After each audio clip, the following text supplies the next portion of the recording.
تشتكي زوجة بأنها ما أخذت المهر كاملا، وبعد ولادة الطفل الأول تسأل هل يحق لها أن تطالب بالمهر ولا خلاص راح علي؟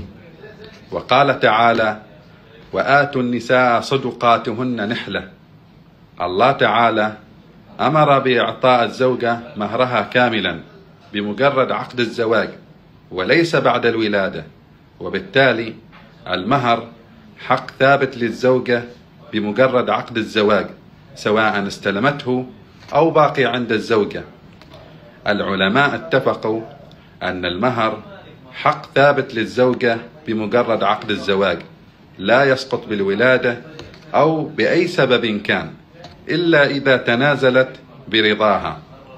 امرأة خليجية رفعت دعوة بعد 15 سنة من الزواج وقالت: ما استلمت مهري.